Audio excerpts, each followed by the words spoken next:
Hey there, emerging expat! You're tuned in to Let's Move to Portugal. I'm Victoria from Expats Everywhere's podcast, and I have the distinct honor of bringing you, YouTube travelers, and our resident of Portugal experts, Expats Everywhere's Josh and Kaylee. Each week they'll inspire, they'll educate, and they'll accompany you on your journey to Portuguese residency. This week on Let's Move to Portugal, Morgan shares her family's journey of moving from the Pacific Northwest to Portugal, detailing the importance of family time, the financial adjustments they had to make, and how their quality of life has improved despite the lower income. Hey, expats and travelers alike, welcome back to Expats Everywhere Presents Let's Move to Portugal podcast. Kaylee, how you doing? I'm doing well. There's a lot of fun things going on in Portugal right now. I mean, a lot of like festivals and fun things like that. But then Portugal, if you're watching on video form, Josh is wearing his jersey. Yeah, Portugal just beat Spain in it's called Nations Cup? Nations League. Nations League. So they won that trophy. UEFA Nations League. Yeah, there's so many leagues and cups and things to win these days in sports. I can never remember the names of stuff. And you know what? To your point on that, I think that we should take a moment to explain that, and which we'll do in just a second. But I just wanted to welcome you all here to the podcast episode where we do talk to Morgan about her transition, her family's transition from life in the U.S. and kind of a whirlwind of transformation that happens with her and then moving over to Portugal and what she finds along the Silver Coast. But in every episode, well, not every episode, just about every episode, we start out with an introduction from our producer, Victoria, who you just heard. And then we get into this portion, which we call the weekly welcome, where we welcome you every week into the podcast. It's exactly what it sounds like. Yeah, it is a weekly welcome. And fill you in on what's happening. And today's Portugal Day. So that's where I was going with all the Portugal stuff. I was going to say that as well. Yeah, go ahead. Yeah. No, I'm just saying there's a lot going on, and today's Portugal Day, so it's a holiday here. And yeah. Oh, but then of course I have to ask you how you're doing. Yeah, I'm doing well. I'm doing really well. I'm buzzing for the fact that, Portugal won something.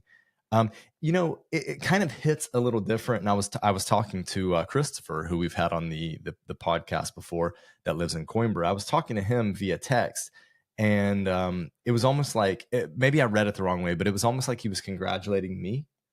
That's funny. On the win. And I was like, we're not citizens yet, so it hits different. And I'm wondering if it'll hit different, like when we're actually citizens. Maybe. Yeah. Like, will it feel different? Because I'll tell you what, I rage when the U.S. doesn't play well. That's when the true. U.S. men's national team doesn't play well, which is often these days. Well, that's the thing is Portugal's got a way better team. They got a really good team right now. So it's a little harder to rage because they look really good. I mean, it could be upset that they lose. That's what I'm saying. There could be greater disappointment with Portugal because the expectation is that they win stuff. Yeah. Right. But I think we already feel like that. We've been here almost 5 years anyway. And so we already feel like we always go for them. Now, of course, if Portugal's playing the U.S., then we're going to go for the U.S. Yeah. But that's really, really rare that they play anyway. So, and I do love an underdog story. And we would definitely be the underdogs in that game. But we always root for Portugal when we're watching. And we actually have done for a while. Even before moving here, we were kind of fans already of Portugal. Yeah. That goes way back to when we used to visit here a lot. Yeah. Anyway. Okay. So Nations League, just to kind of get you caught up. And if you're not interested in it, you can just skip the weekly welcome. It's fine. Or just hit the arrow key forward a few times and then we'll be done with this portion. Make it quick. Okay. So basically a lot of people are upset saying that Nations League is a bunch of glorified friendlies. And it kind of is. But here's what UEFA did. And this is also what some of the other regional soccer governing bodies ended up doing, is they were finding that there were too many friendlies and there wasn't enough on the games to keep them competitive. So they decided to put teams into groups so that you could have some sort of competitive thing that you're competing for at the end. That makes right? sense. Yeah. It totally makes sense. And it keeps games having meaning. And in Europe, the way it looks is, and I don't know exactly how deep the leagues go, but I know that there is A, B, C, and D. I'm not sure how many teams are in D because that's like San Marino and Liechtenstein and maybe Andorra. Maybe Andorra's not in that one, but it's like Gibraltar. Small countries. The small countries, they're not very competitive. But at the top, League A is 16 teams. And over the course of I don't know, it's probably been over a year, these 16 teams, they got drawn into 4 groups of 4, and then they played each other home and away. And then there in the league table, you find out who finishes first and who finishes second, and then who finishes fourth. So last in the group gets knocked out, relegated. relegated. So they get dropped down yeah. to League B for the next one, iteration, season, or whatever. That makes sense. There is, yeah. So it does feel like there is something to play for. There's something to play for. But then they're also accumulating like points, I guess you could say, for their country, which ranks them, right? For like could the be very World important Cup for the World Cup. Yeah. And we're coming up to we're at the end of a World Cup cycle. And what I mean by that is it's 2025 right now. And in 2026, in the United States, as the host country, United States, Mexico, and Canada as the three host countries, America, you will have FIFA using their ranking to figure out what pots each team goes in for the draw. Yeah. Because there's a draw where, again, the teams get drawn into groups, and then each group plays, and then the winners and the second place finishers then continue. Mm-hmm. Third place as well. That gets a little complicated. Anyway, so that's kind of how it works. Yes. So if you're not interested in this at all, you might want to be once you move to Portugal, because it's part of who they are. Yeah, I could have explained it better with visual graphics. Speaking about that, we were just talking about, because with a friend of ours, they've talked about Josh, and his name's Michael, who's we've had on the podcast as well too.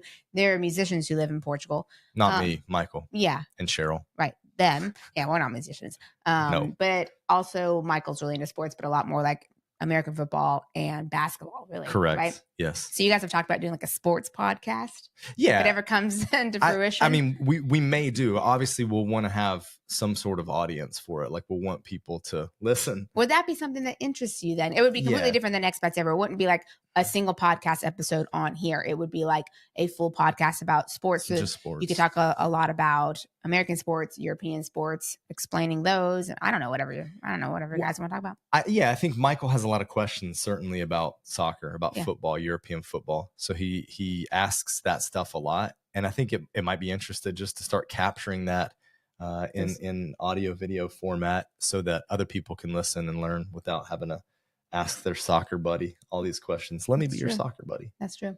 Okay. Yeah. Well, enough about sports. Let's talk about Morgan. Yeah. So Morgan is someone who had a certain lifestyle in the States growing up, and then had an opportunity to change that, and then did change that, and then realize, I think there's something else out there as well that I could do. And then that's where like the whole moving abroad thing and then moving to Portugal thing came into the mix. So, we go through that. We talk about, her journey of moving from the Pacific Northwest, which is where she's from. And then like what, were the motivations that led, to the decision to move abroad, and then what challenges she faced with the visa process, of course, which Kaylee hears a lot about when she does one-on-one consultations with people. I do.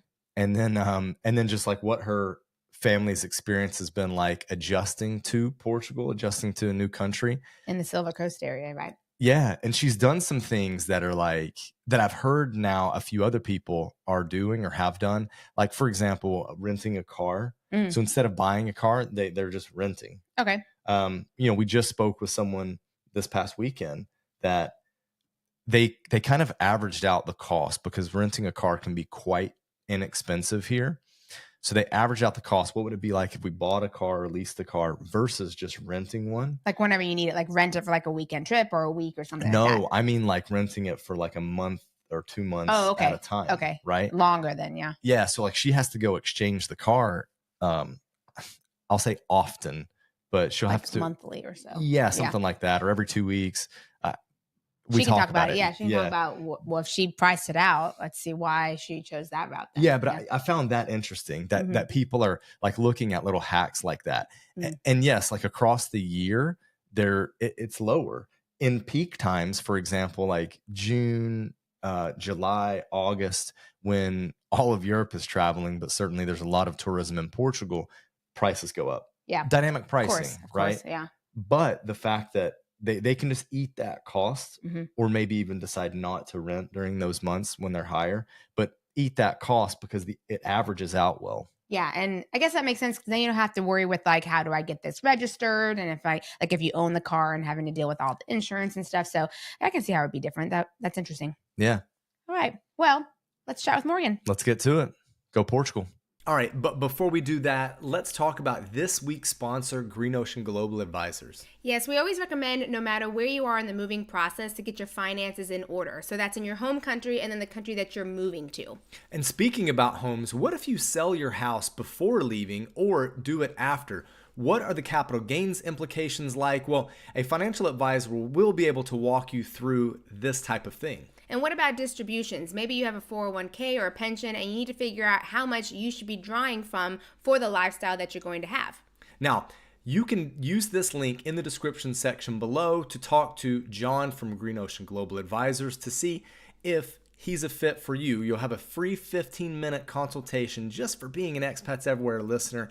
So you can use that to get your free 15 minutes. Click the link in the description section below. Now, on to the show. Morgan, thank you so much for joining us on this episode. I'm really looking forward to diving into your move and all of the stuff that kind of surrounded it, as about 6 months ago, you moved to Portugal with your husband and kids, making a pretty dramatic life change, I think. And tell us, where were you when this all began, when you first had the idea of moving abroad? Yes. So we had done quite a bit of traveling. And so the idea of moving abroad was something that we had considered in the past. But then parenting happened and life just rolls into everything that it becomes. And we never thought we would actually end up doing it. The catalyst was actually last year, just before my son turned 6. He came home from school one day and he was like, "I miss daddy." And I told my husband about it and he was like, "Yeah, we're not doing that." So we started having conversations about how we could change things to be together more often. He was working 2 jobs. I was running a small farm. We had sheep, goats, chickens, all the animals. The kids were in school. And so life was just very busy, but it was also really happy. We had a small farmhouse. We had about 4 acres of land. We were living in the Pacific Northwest at the time, and we loved it, but it was really busy and we were really tired.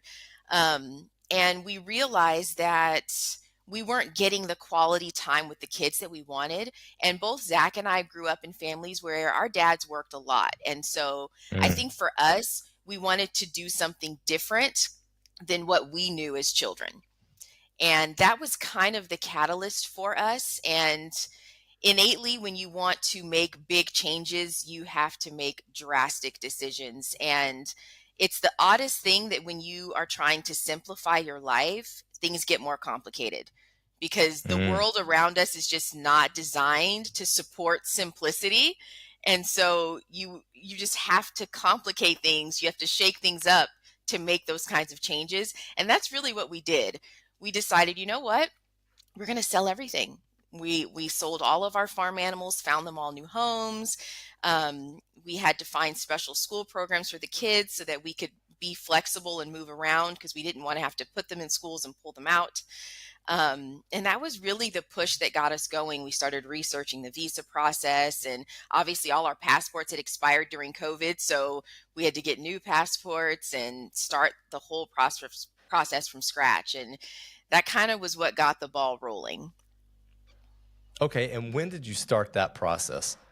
So the conversation started, I would say, like January, February of last year, and I started researching how to get appointments. And because we were on the West Coast of the US, we had to fly from the Pacific Northwest to San Francisco for those visa appointments.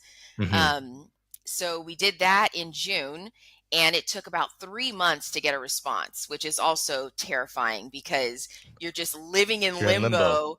You have no idea, what's going to happen with your life. Like, are we moving? Are we staying? But you have to live as if you're going, because if you find out you've gotten those approvals, you have to be ready to leave because now you have a time limit. There's a clock that starts and you have that 90-day window that you have to enter the country or your visa is no longer valid. So it's kind of traumatic, actually. When you think about it, it's actually a very traumatic process. But yeah, so we found out in September that we had gotten our approvals. And we had a whole host of things happen between the time that we got those approvals and the time we actually left. We flew out the first week of December. So that's when we arrived. Okay, so from idea to actualization, about 11 months, or we can call it a Yes. year, right? Yeah, about a year. Okay. Now, I'm curious to know, did you grow up on a farm as well, or how did you end up owning a small farm? Absolutely not. I did not grow up on a farm. My parents are not animal people at all. So it was completely different from my childhood. I've always loved animals. I did ride horses in part of my childhood, which I know is not what anybody would expect when they look at me.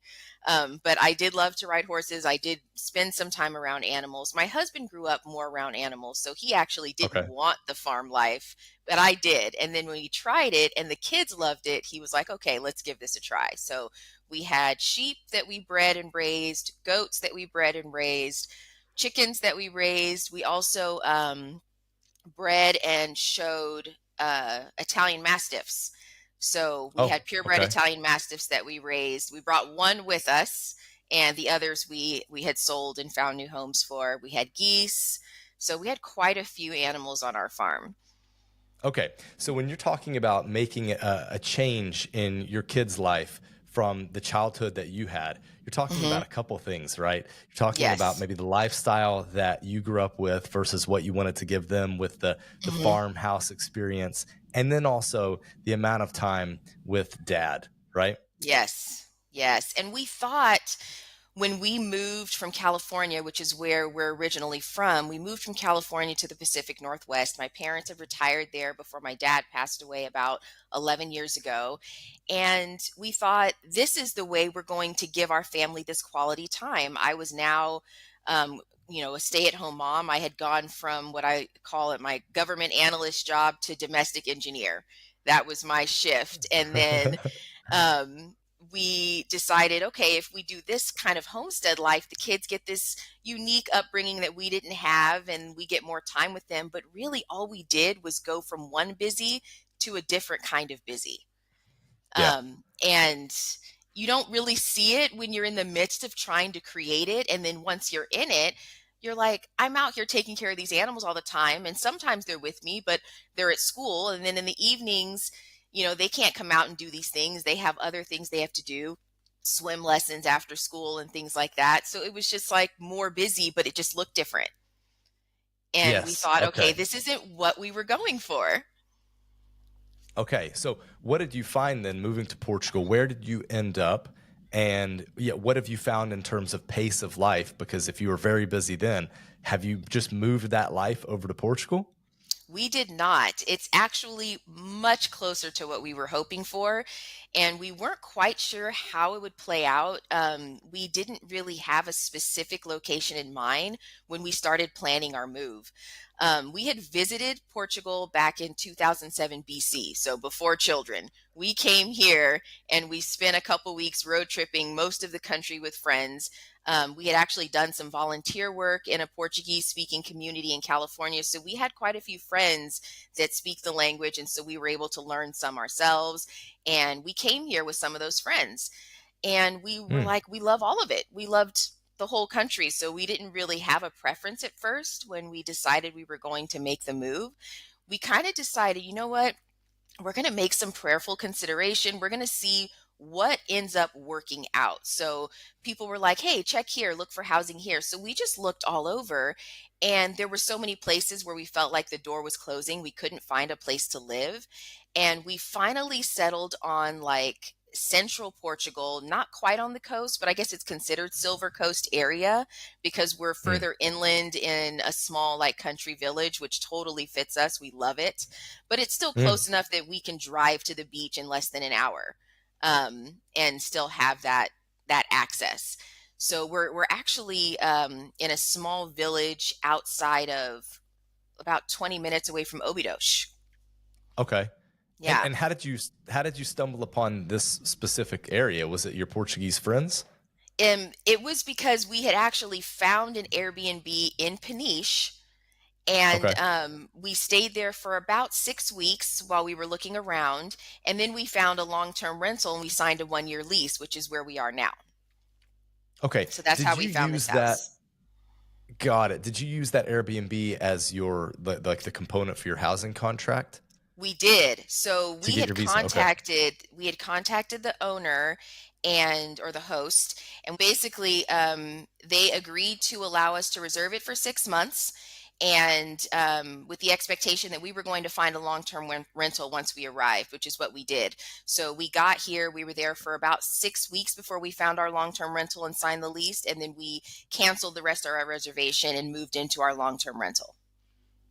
Did you have to do all that on the Airbnb platform, or was this kind of side conversations that you're having with the host? On the Airbnb platform. So we messaged them directly through the platform and asked permission to do that reservation before we booked it. Got And it. it was Okay. approved that way as well. So we submitted it, they knew, the VFS knew that we were going to be using an Airbnb, and because it was accepted as 6 months, they allowed it. Okay. Yeah. I mean, not always will the host accept that. Not always, maybe with a consulate they agree to won't. accept that. Like, I'm sure that was like one of the unknowns in the process that maybe you were stressing. Oh, absolutely. And the thing with this process is that, people are like, "Oh, how did you plan this or plan that?" But if everybody's being completely honest, there's only so much planning you can do. There's only so much control we actually have. So there's Hmm. a lot more leaps of faith than I think people would like to believe or accept than there is actual control and planning. Yeah, for sure. And I'm sure at the consulates it's controlled chaos. Oh, yeah. At least it just definitely feels like that is. from the, let's say, the customer side, which is the applicant. Right. Okay, so you've ended up in this interior spot on the Silver Coast, not like coast to hmm coast Silver Coast. Right. Tell us about that. What's that life like? So it's perfect. It's quiet. Everybody is really friendly. We've met a lot of our neighbors. Our landlord actually lives on the property with us. He owns both houses, the one he lives in and the one that we live in. And he splits his time between here and I believe the UK. So we kind of help watch the property that we live in. And then he comes and goes, and he's been super helpful when we needed something, when we needed recommendations or we had to find things, he would help us out.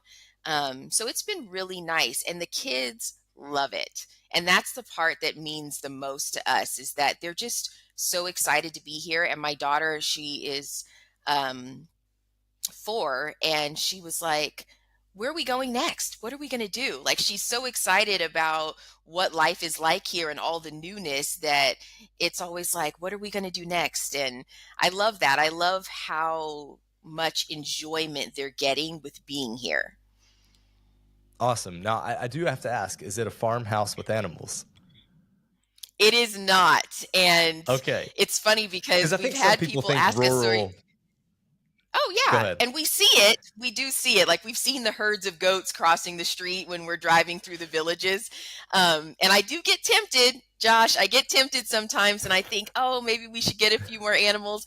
But because we're renting right now, I feel like it kind of keeps me in check with that. And we're always thinking, well, how are we going to go and explore and do things if we have to be here to take care of the animals? And so we feel like that might be counterproductive to what our goals were for being here. So we did bring our 125-pound dog with us. She's with us, Hmm. but she's the only animal that we have right now. Okay. And what are you guys doing in terms of occupation? So, so much of that didn't go as we planned. We had a business, and my husband is self-employed. He was in real estate, and the company that he was connected with was kind of setting up a side venture for him to run from here, but it fell through. I'm a teacher, so I actually do some teaching online. I teach English as a second language. I also teach phonics, so I teach kids in the States how to read. Fortunately, all of that can be remote. But it wasn't enough to cover all of our expenses here. So we've been finding that we've been supplementing a lot with our savings for now. And our original plan was to sell our house that we were living in the Pacific Northwest, but it didn't sell like we expected it Oh, would. And so that was kind of a hiccup for us that we had to figure out. And right before we were going to have to fly out, we had some friends say, "Hey, we want to rent your house. Can we move in?" And we were like, "Yeah, that's great." They're living there right now, and their hope is that they'll be able to buy it. But at least for now, we knew the house is covered and taken care of, so we don't have to worry about that expense. I can teach online, so we've got that. My husband is actually doing some construction and remodel work for some friends that we've met. They were doing some projects, they needed help. So they've been paying him to help them on their project for now. We know that that has an expiration date, but it kind of helps keep us afloat. And we're hoping by the time that runs out, we'll be able to sell the house and kind of replace, you know. But it's funny because obviously what we used to make in the States is so far from what we are surviving on now. It's just so much less that we're living on. But we feel like we have this better quality of life. Our grocery bill is way lower. We don't spend a lot of money doing things because all the things we want to do are free. We're just going and exploring and spending time together. But I will definitely admit our costs and our income is significantly changed from what it was in the States. Okay. I mean, I think a fair amount of people are wise to that and realize that there can be that change, and that maybe even to make this move, it doesn't mean that you have to be rich, right? You don't have to have a boatload of Oh, money no. to. No, I mean, Would yes, you you? have to have that minimum, but we were far from rich. I mean, I would say in the States, we were, I mean, with the cost of living, I don't know, we used to be middle class. We probably were lower middle class by the time we left. But now I just checked the other day and we actually live below the US poverty line for a family of four now. Like our income is less than that. We couldn't really even survive on what we're making now there in the States. It just wouldn't work. We would have Would to go you? back to. Sorry, would you mind opening up Oh, on that's some of the okay. numbers? Like, what's your grocery bill per week or per month Oh now? yeah. So we operate on a budget of about €100 a week for groceries for our family of four. That doesn't include eating out, which we don't do very much of, but the kids Mhm. love to go to the cafes and coffee shops. But even when we go there, It's for all cheap. four of us, we're spending like €10. Yeah. So I would say our food budget, maybe €120 a week, including eating out. Mm. And we like to shop at Continent and Lidl. There's a few other grocery stores that we go to. I'm learning to shop at the butcher and talk to them in Portuguese. That's been fun. Um, but it's pretty low. And I mean, normally you would do in the States your, semi monthly Costco visit, right? You're going every 2 weeks. You're spending about $400 to buy all your groceries at Costco to last you 2 weeks. So we were spending close to 800 a month in the States for our groceries for the four of us. And now it's about 400, €450 a month. Okay, so dropped it by about half. Yeah. And then what are utilities like living where you are? So utilities, the way our rent contract is set up, we're spending about €1,150 a month on rent, which is amazing because we have a 3 bedroom, 3 bath house um, with a pool. There's a pool in the yard that we Wow. share with our landlord, so it's pretty nice setup. And he gives us a credit of €100 a month towards our electricity and €50 a month towards our water bill.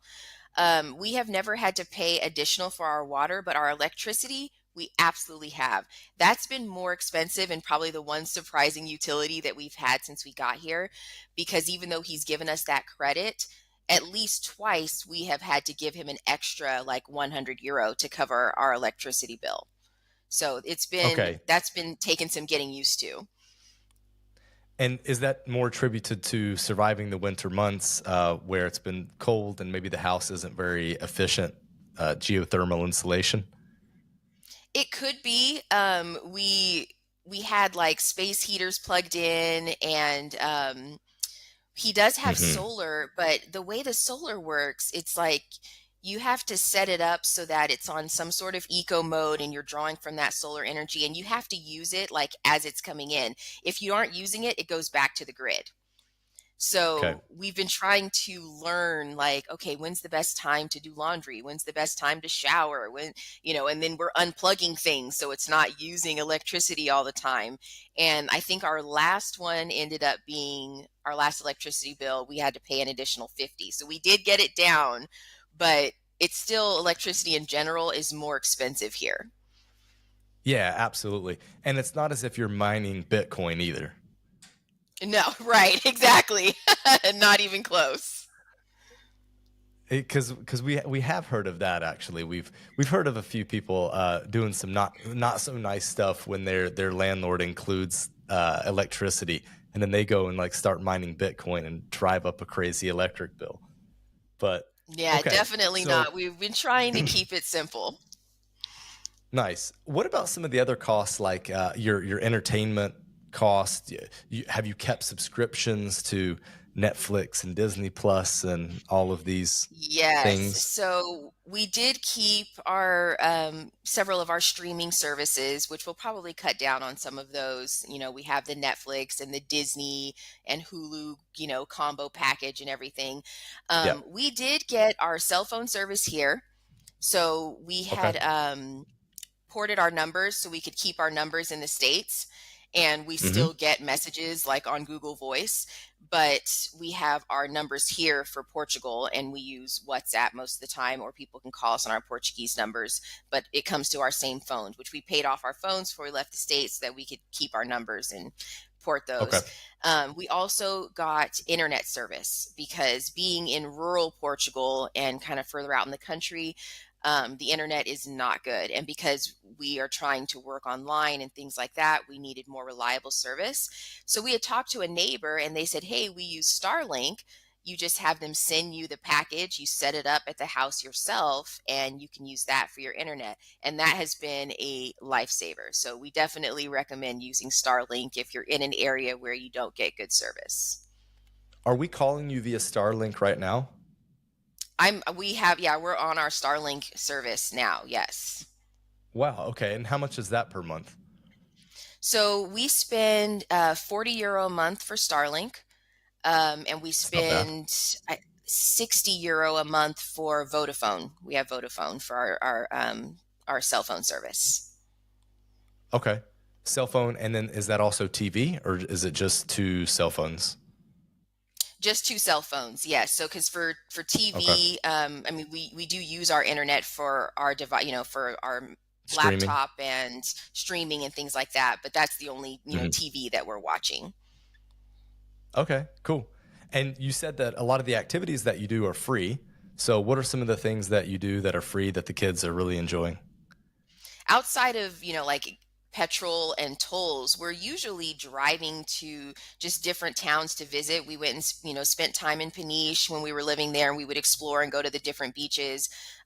We've done a road trip down to the Algarve. We have some friends that live in Albufeira, Tavira, so we went and spent some time down there.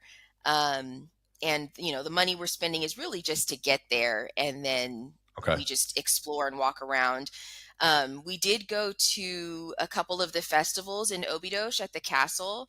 And if you just go to the village and you're just walking around the village, there's no entrance fee. If you want to go into the castle area where they set up, like, for example, the chocolate festival they just had, we went to that. And so we paid to, get in for that. But honestly, now that we've done it, I'm like, I wouldn't really feel the need to do it again. Like, I could just hang out in the village and enjoy that area much more because they have all the restaurants and the bakeries and the different shops and stores, and it's free, just to walk around and go to those different places. So we've been doing kind of a lot of exploring in that way, just sightseeing, and we haven't really had to pay any entrance fees outside of a few of those places to be able to go in and check it out.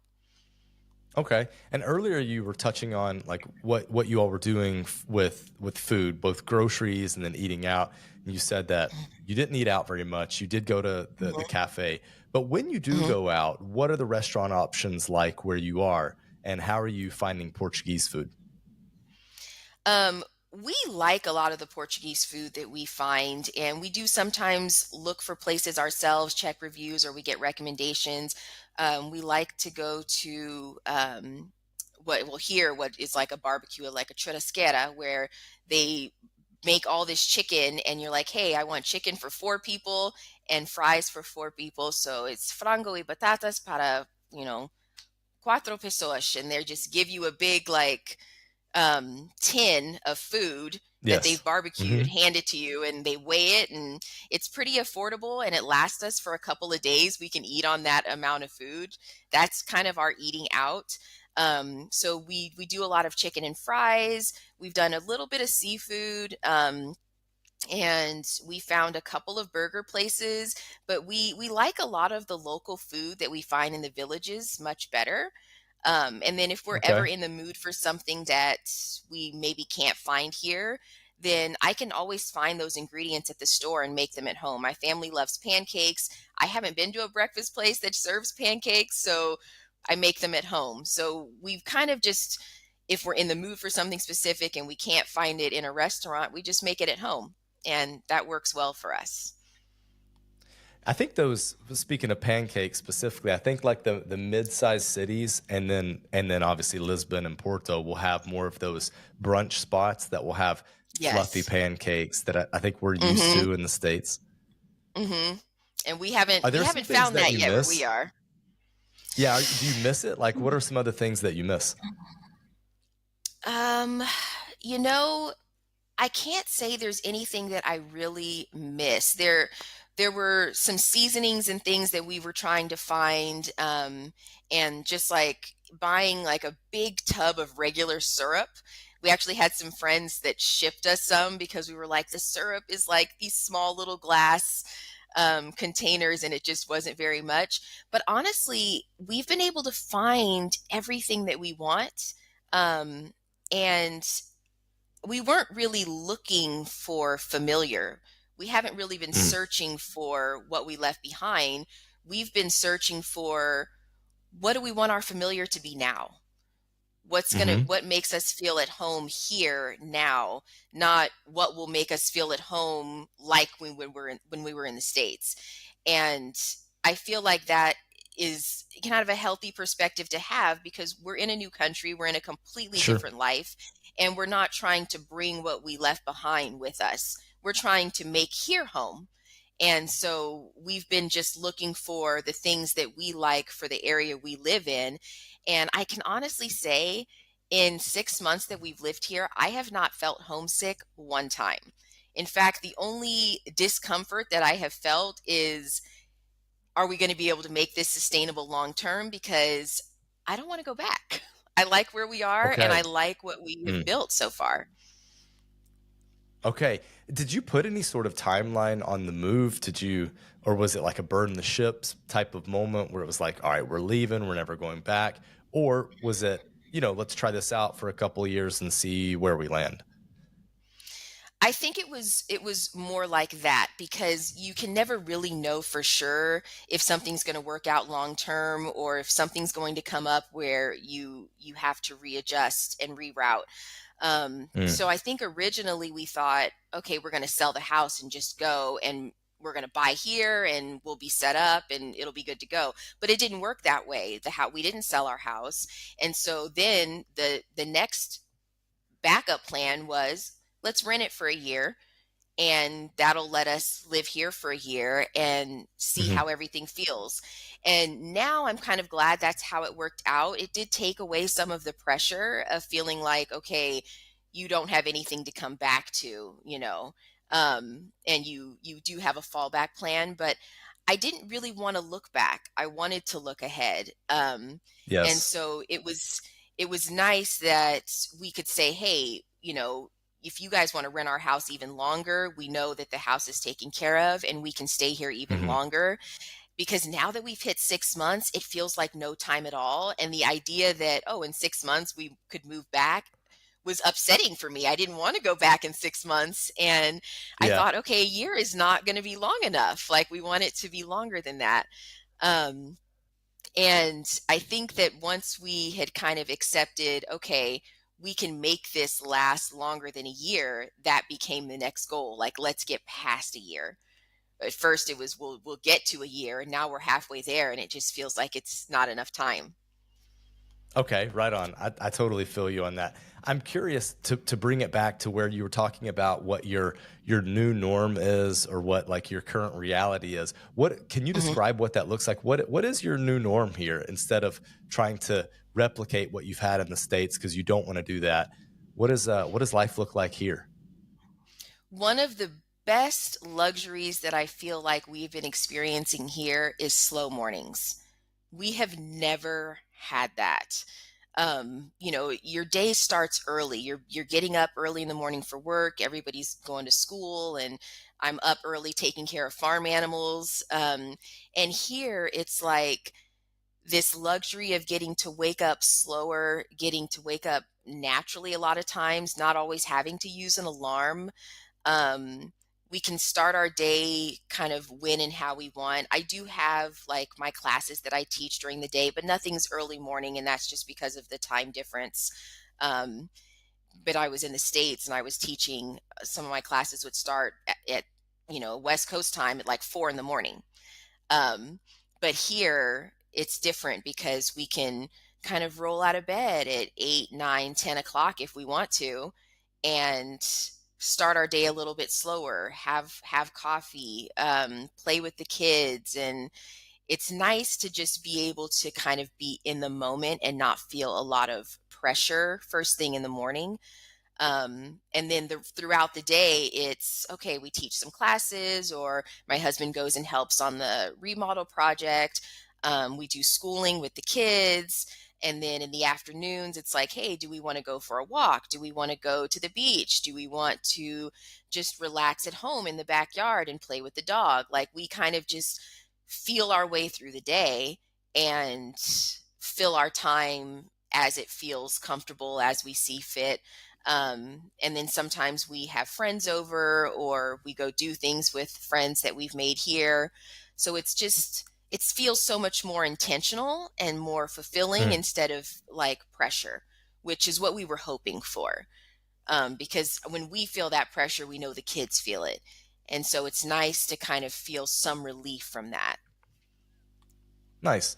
And so it sounds like right now the kids are homeschooled. Is Yes. So we that right? basically have them enrolled in a distance learning program. It's an actual Hmm. accredited school, and it's based in the States. And they actually have a base here as well in Portugal. So I have contacts here, instructors, and they actually have a lawyer that they work with as well, because homeschool is not something that's very common here in Portugal. Correct. And Hmm. while we were trying to figure out residency and things like that, we knew that because our son was 6 when we got here, that we were going to have Yep. something in place for him. And then they have certain Yes. requirements, like if you're going to teach your child at home, you have to know some Portuguese, which we do. You have to have a higher degree, which I do. Um, and they also still have to be enrolled in a school, which he is. So there's certain stipulations that have to be met. Um, and we did talk to some programs, and they said that some people will enroll their kids in school and then try to go through this whole process of homeschooling through the public school system, but it alters the curriculum that you have to use, because then you're required to use like a Portuguese curriculum. So some Hmm. people are just homeschooling through other schools. Some people are doing the public school route, because we didn't know where we were going to end up. We didn't want to enroll in a public school while we're in an Airbnb and then have to pull them out and move someplace else. So we wanted the Yep. flexibility, because we thought, what if we don't stay in the same area? What if we're here for that 1 year and then we end up moving to a completely different area of the country? We don't know. So what we're Yes. doing works really well for us. But I've definitely heard a lot of different routes people have taken for schooling for their kids. So my daughter is not school age yet, so it makes it easier for her. And then my son just turned 7. So we'll probably figure out some other options after this school year, because we would like them to get some other experiences, but we haven't Yeah. quite decided yet what that route will be. Do you have options actually in your town? We do. There are schools in our town, and I did find out from some other moms that some of the schools are full, so you kind of have to keep Mm, checking back to see if they have room. And then the time for enrollment, you have to enroll pretty early on, before the hmm. next school year starts to be able to get in for that school year. So there's definitely a lot of hoops we'll have to jump through if we end up going that route for next year. But for now, what we're doing works really well. Okay. I'm curious to know if you have a car because it does seem like you're in a location that might be more conducive to a car versus being able to walk. So, do you all own a car? We do not. We don't own a Okay. car, and I'll tell you what we do because we Hmm. had done some research and we thought, are we going to be able to pay cash for a car? But then when the house didn't sell, we're like, well, we don't have the liquid funds. We don't want to pull all that money out of savings and not have a cushion. So then the next option was, are we going to get a loan? So we tried that route to get a car loan, but come to find out, we couldn't get a loan until we got our actual residency cards, which have not come Mm, yet. So we had our IMA appointment in February and we still don't have our cards. So okay. Strange, we thought, kind yeah, of. so yeah, kind of, right, kind of. It's taken a few months, and we know for some people they've gotten them within a couple weeks, but some people have waited, upwards of a year. So we just don't know. Mm, We did go back to the office, and it happened to be in the afternoon, and so they said, why don't you come back? It's got to be a midweek day between 9 and 11 in the morning, and we'll have somebody here that can check. So we'll have to make the trip hmm. back down to Lisbon to do that again. But in the meantime, what we've been doing since we got here is renting. We've been renting Okay. cars, and originally I had tried to do like long-term renting. The first 2 months before we arrived, I booked a car for 2 months. It cost us about 700 euros, which people were like, oh, 350 a month. That's not bad. That's like a normal car payment in the States, right? But that was way out of our budget for sustainability. So Mm, what I started doing was hunting for cars and booking them in smaller increments. And we started finding hmm. amazing deals. So we actually drive to Lisbon every 2 weeks and swap out our rental car. And that's how we keep our car budget down super low. I have found prices as low as 20 euros for 2 weeks for a midsize SUV. And What? we will drive Oh, that's down, we pick up insane. the car. Yeah, it's unbelievable. And on as we get closer to summer, things get a little bit more expensive. So like for next month, we have a car booked for one full month, and it's going to be about 170 euros for the month. Our budget was 175 a month. That's what we were trying to do, is average 175 a month for our car budget. And what's It's nice pretty is cheap. that it's pretty cheap, yeah. And we've been able to stay under that since that first 2 month car that we booked. We've been able to stay under that 175 every month, but we do have to drive down every 2 weeks to swap out our rental car. How long's But that I feel drive? like it's about an hour. It's Okay. about an hour. Now, because we're us and we go the non-toll route to save that extra, 10 to 15 euros going and coming. We Yeah. take the scenic route and it takes closer to an hour 20, hour 30, depending, but we don't mind Yeah. that. So the mileage is actually pretty close to the same, like maybe 3 to 5 miles more, going the non-toll route, but the time, because you're Yeah. driving through the villages, it takes a little bit longer. Yeah. Those darn tolls, they get expensive. They add up. They do. They add up, and we're not used to that. I mean, coming from the West Coast, and you're driving from like Sacramento to San Francisco, you pay the one toll to go over the bridge, and then you don't pay it coming back. It's the only time we ever have tolls is when you're crossing a bridge. Here, Mm, it's like, you go a certain distance down the A8 and there's another toll. Um, and so we were like, well, let's try and find a way around that. We don't really have to use tolls very much because we're not driving anywhere that requires it. But when we do, we kind of map it out that way so that we can avoid as many tolls as we can. right on. Okay. I want to shift gears and ask you about community. How have you built community or found community in your first 6 months? Have you found it challenging to do that? And what's it look like? It wasn't challenging because we did know some friends in the country when we got here, so we were able to make connections that way. they were like, oh, we have friends in this area, we have friends in that area. And then also, like I said, our landlord has been really helpful and introduced us to neighbors. And then we also have found like community, like in the Bible study groups that we go to. So we found different community in that way. And we have meetings a couple times a week.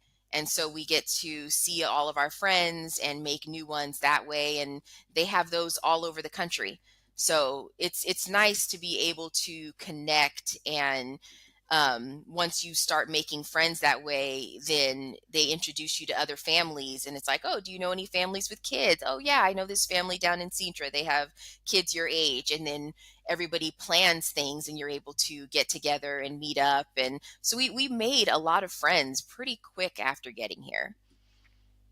Nice. Are the Bible studies through a church that's local, or is it done remotely, but people still get to gather like in the same house? It is local. You can do it remotely. Like you can go log in on Zoom to be a part of it. We go in person, and they do have these, like I said, all over the country, and they also have them in different languages. The group that we go to does, do it in English, but they have them in Portuguese as well. So we have friends Okay. in Portuguese groups, and we have friends in English groups. Got it. Nice. And I want to kind of bring you in on this idea that you would like to speak about, or I think you'd like to speak about, talking about like leaps of faith and how that's been kind of a constant thing through this process where you have changed careers, and at the very beginning, before your move with the farm, there was a leap of faith, and then making the leap or taking the leap of faith to move over to Portugal. You want to talk a little more about that? Yes, it's a question that we don't get asked very much, and I think it's really important for anybody that's looking to do something like this. Um, there's a huge measure of just flexibility and adaptability that we have to lean into, because we are definitely planners and we like to feel in control, but life is full of so much instability. So it's really more about choosing the instability that's going to have the most benefits. And that's kind of what we decided to lean into. And even though we were trying to make calculated costs and plans to make this move, so much of what we planned fell apart before we even left. And then you're faced with the Okay. decision, are you going to stay in your comfort zone, or are you still going to go and try? Within a month before leaving, my husband's work fell through. I was supposed to get a inheritance. My grandmother had passed away, and so myself and several cousins were going to get an inheritance. And so we thought, oh, that's unexpected, and that'll really help us with this change. And then come to find out, it ended up being cut from like a large amount, probably about 50,000 down to like 5, literally just enough to pay for us to get here, to cover the costs for us to make the move. And I ended up getting pregnant, and that was completely unplanned and unexpected. And then I had a miscarriage right before we were supposed to fly out, and I had to have surgery 4 weeks before we were flying out. So we had a lot of unexpected things happen that really could have derailed what we were doing and what we were trying to do. And we thought, are we going to still go, or are we just going to, stay with the adjustments we've made in life so far? Because at that point, all of our animals were gone. So we had still simplified, and we thought, well, we can live a simple life here where we are in the circumstances we've now created, or we can just keep going and see how things play out. And we decided to keep going. And I'm really, really glad that we did, because I feel like we would have missed out on so much had we just stayed in what felt more familiar and comfortable. And it would have been a mistake. It would have been a mistake to stay, because now I feel like we've had so many refining experiences that have completely changed us forever. So it's like, no matter what happens now, we have this perspective that we never would have had before. And I feel like that has been worth all the leaps that we've had to take to get here. Well, I can see by the smile on your face that you're happy with the decision that you've made. And at Expats Everywhere, we Absolutely. believe that living abroad transforms lives. So how has living abroad transformed your life thus far? You know what? It's taught us so much about ourselves and what we're capable of. You never think that you can do these big things, and you can. Um, and I feel like we have kind of learned that we can we can be so fulfilled and so happy with so much less than we thought we needed.